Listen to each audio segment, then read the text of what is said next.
Hello everyone, welcome. I'm Jacob. I'd like to talk to you about flight planning. Flight planning is one of the most important and critical part of flight preparation, and it can have a very significant effect on the entire mission failure or success. Sometimes you can spend 4 days planning in just a 45-minute story, and just because one reason, because in real life you will have only one chance to get this done right. Okay, so let's get started. So the training details. So this training is not a part of F18 transition course. I call it Operational Navigation FA18 because there is a similar uh, ground training in a VT7 course.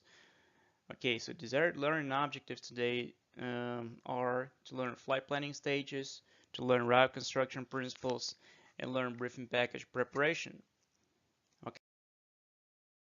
Prerequisites for this session. You have to know the F18 navigation system, and you have to know how to use Little Nav Map P3D flight planning software. Here's the link. And you need to know how to use the data card. So the data card is basically optional. That's just my variant of the jet log. And that's the most simple way for me because I created this data card and, excuse me, and I know how to set up the import, and it takes just seconds for me to get my flight plan into the data card and to get all those flight estimates and altitudes, air speeds, and time to waypoint, and time over the target. So that's why I use my data card. But you can use any sort of jet log you performance standards. You will be given 6 hours for from the moment you will get the mission details from your commanding officer to the time to the point where you basically need to present all those uh, flight plans and when you should be ready for the flight. And your flight plan should include uh, 5 sections. Okay, so IFR departure, IFR portion of flight, IFR to VFR transition, VFR portion, which is normally military train route or a special user space, and transition back to IFR and IFR arrival. So that may vary because sometimes, like you see in the example below, you have the VFR portion right away. So we will take off from the boat and join military train route, the VFR military train route right away. And on our way back to the ship, we will join IFR. So that really dependent on the conditions. So the next thing you should be able to do is to prepare an MU for plan story, prepare the flight plan for the IVAO software, prepare a jet log or a data card. Like I said, data card is optional. Prepare all the required nav reference material you may need, which is IFR and VFR maps, approach plates. You need to be able to extract them from SkyVector or whatever source you use. Okay, so keep in mind that 6 hours is a maximum time. Normally, for a very simple mission, you will need no more than, provided the target list is ready, of course, you will need no more than 2 hours to plan this from scratch. Okay, so it's not that hard. Okay, so I would say that there are four main stages of flight planning. First stage is route construction in SkyVector and Little Nav Map, and which is divided into substages, like I call them, route planning and using all available documents, which you can see in prerequisites, and validation stage. And validation stage is basically when you double check all those coordinates against the documents and you make sure that this route is legal to fly. Okay, so I'd like to start with SkyVector, and just because it allows us to switch very easily between IFR and VFR maps, and you can see the entire airspace structure, all the radio frequencies there, everything you may need during your flight planning. So it's extremely convenient regardless of which sim you're using, whether this is P3D or DCS, I always use SkyVector first. Okay, so then I use the little nav map to generate the PLN file to import it later into my MU. The second stage is MU preparation based on either SkyVector flight plan or little nav map generated FPL file, and target waypoint verification. I'll show you a couple of tricks on how to do that. Third stage is jet log or data card preparation and briefing package preparation. Okay, fourth is IVO flight plan preparation, which is very simple. Okay, so documents. I tried to get together all the documents you may need during your flight planning and preparation stage, but the primary document is a FLIP or flight information publication, which is an analog to Aeronautical Information Manual. It is published by the Department of Defense and has the worldwide coverage, different chapters of this document covers different locations, and for example, the primary document we're going to use today is FLIP AP1B, which is basically a military training route list, description and procedures, and some very important information you may find in General Flight and Operating Instructions, document 3710, and in particular Flight Rules Chapter 5, and some interesting information regarding military training route flying is in 7610 Special Military Operations, which is an FAA publication. And of course, chart user guide, current edition is 12th edition. Okay, stage 1, SkyVector and little nav map. Okay, here's an example of the VFR sectional map in the SkyVector, and I programmed the VR202 military training route that starts off the coast of North California and ends at Fallon range Bravo 20.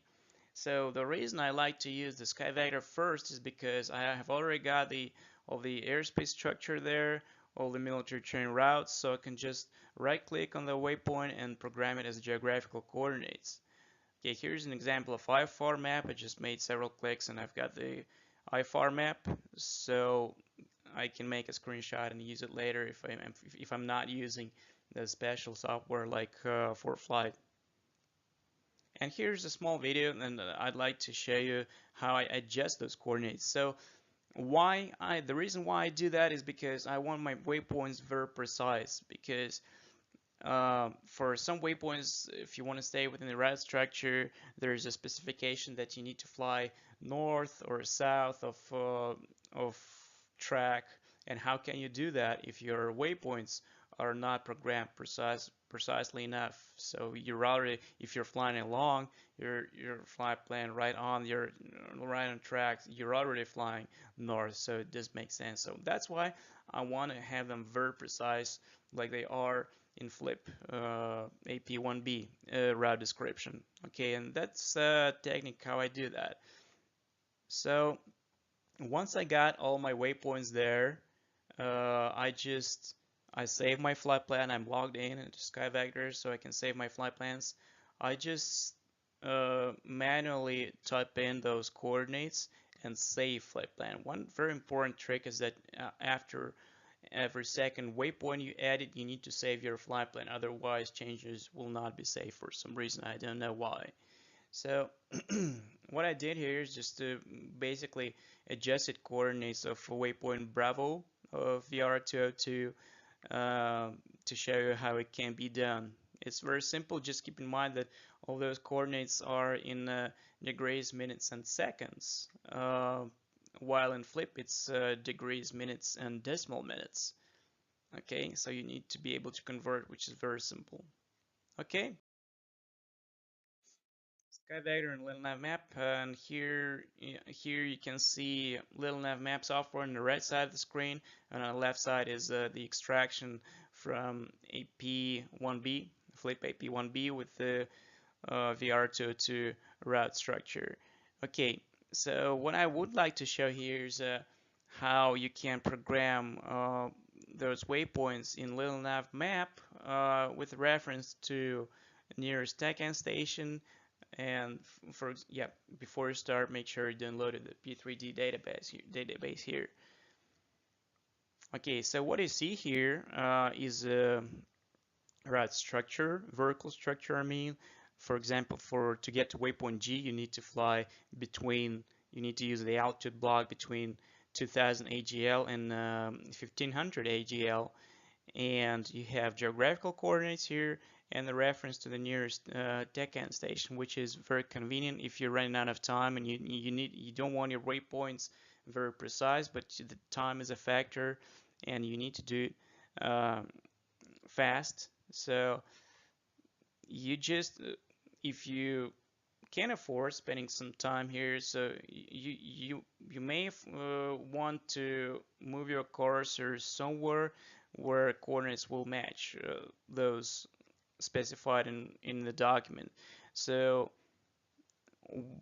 one more reason why I like Little Nav Map software is because it allows you to switch easily between coordinate formats. For example, here on the screen you can see that the coordinates are in degrees and decimals, but when you go to settings in Little Nav Map, you can switch to any format: degrees, minutes, and decimals of minutes, and degrees, minutes, and seconds, which is extremely useful. So what I do here is I just basically move my cursor somewhere where my coordinates will match those specified in the document, and then put the waypoint over there. And here's a small video that will show you how to program your waypoint using VOR, using a reference to VOR. So unfortunately, it's not going to show you how you work with menus to change your coordinates. But yeah, for some reason, because I use the default Windows software to record this video. Yeah, but that's how you just right click on the waypoint, select the bearing and distance, and there you just place the cursor somewhere where this bearing and distance will match those in the document, and just put the waypoint over there, and that's how you program your waypoint. It takes just seconds and a lot faster than you would move your cursor very precisely somewhere uh, to match coordinates. Okay, so it's quite simple. Okay, let's move on.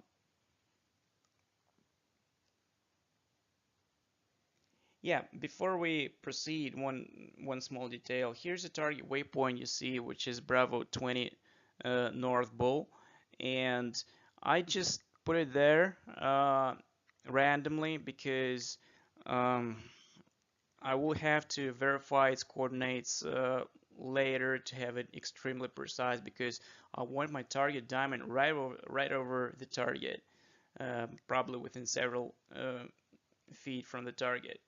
So we will adjust those coordinates later when we get to the MU. Okay.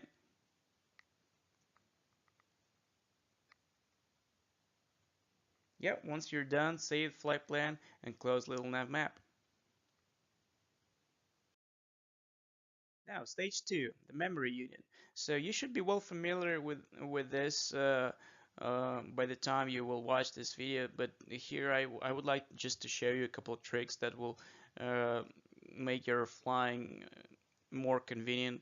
First of all, I like to keep this 3 simple rules of route construction in front of me all the time. First, route should be legal to fly because we simulate the real Navy, and second, it should be consistent with the task, and third, it should be convenient to use in flight, which is, like I said, waypoints should be very precise, as precise as you need probably, and target coordinates must be, precise. And yeah, let's see on the example of waypoint 11, which is North Bull target. So if you use a data card, data card will import ICAO identifiers and notes as well. as target as well as waypoint coordinates here. So I use those two sections as well. The target list. Okay, so the target list is normally prepared by the commanding officers or flight planners. So by the time you will uh, plan your mission, it will already be prepared. It takes a lot of time to build a target list and can take days to build a target list for just one location. For example, in this example, it's range Bravo 20 at Fallon. And as you see, I have the target list for Dare County bombing range at Oceana, and for other locations worldwide. So uh, we keep in mind that the target list is already prepared, and all you need to do is just to verify that your target coordinates are precise, so that if you designate your target, your waypoint as a your target waypoint as a target, so you will get the target diamond right over the target. Okay, so waypoint 11 is our target waypoint, and in this example we have a North Bull for rail. Here you can see its coordinates in all available formats, and you need degrees and decimals of degrees, and just make sure they match the coordinates in your MU. Okay. Okay, one more very important technique is when it can not necessarily, it may not necessarily be applied to a target waypoint, but to any waypoint the significant landmark is used for, because because real world may be different from what you see in P3D, and that is why sometimes I use it. I go to P3D, use slew mode to place an object right over that landmark and read coordinates just like that, so that if I fly in P3D and I want to see where this waypoint is, I just designate this waypoint as a target, and I will have a target diamond right over it, and I just can fly towards it, and that's it. I will see it on my HUD or helmet mounted display. It's very convenient, especially in the marginal weather. Okay. All right. Stage 3 is a jet lock or data card preparation. So this is basically optional, because I like to use my data card because I created it, and because I find it the most convenient to use. It provides all the estimates for the target, for playtime, for all fuel estimates, and you can adjust airspeeds and altitudes over waypoints, and it takes just seconds to get your flight plan from the MU file into the data card. So there's a separate video that I made for the data card for the early version, but the import process is still the same. So once I get my flight plan in there in the data card, I just cross-check, calibrate airspeeds and altitudes I want, and as well as target waypoint, playtime, and fuel at landing, and make sure that I'm satisfied with all those estimates. Okay, so basically, if you don't want to use the data card, that's okay, but keep in mind that the requirement is to have your estimated time for every leg, and that's, you can use any jet log, whether this is a SkyVector log or a P3D flight log, navigation log, it doesn't matter. You just need to be able to get to the target on time. How you do that, no one cares. Okay? All right, briefing package preparation. So, briefing package is it depends on what software you're using for when you fly, because I use, for example, for flight, for iPad, and I import my flight plan into ForFlight right from SkyVector webpage, so I don't need a V4 or 9-4 map, as well as airfield charts. The only thing I need is to create the MU file to be able to sending out to all the participating pilots IVO flight plan, and that's it. So just keep in mind that if you're not alone, if you're, for example, you're a flight lead, you need to send this to your wingman to make sure that you're all using the same documents for reference. Okay. For example, you can say, okay, check waypoint 11, time on target, and you know, see the specified frequency in the on the map, stuff like that. So I'd like to keep it standard. For example, IFR as minimum, IFR map, VFR map, approach plates, and airport diagrams, and jet log, and MU file to for all your flight members to be able to easily load it and not waste time on the investigation. Uh, where are all those waypoints? So basically, you need to make it convenient to use by your flight members, and make sure that's a minimal requirement, but you can include there anything you or your flight members may need. All right? So that's basically it.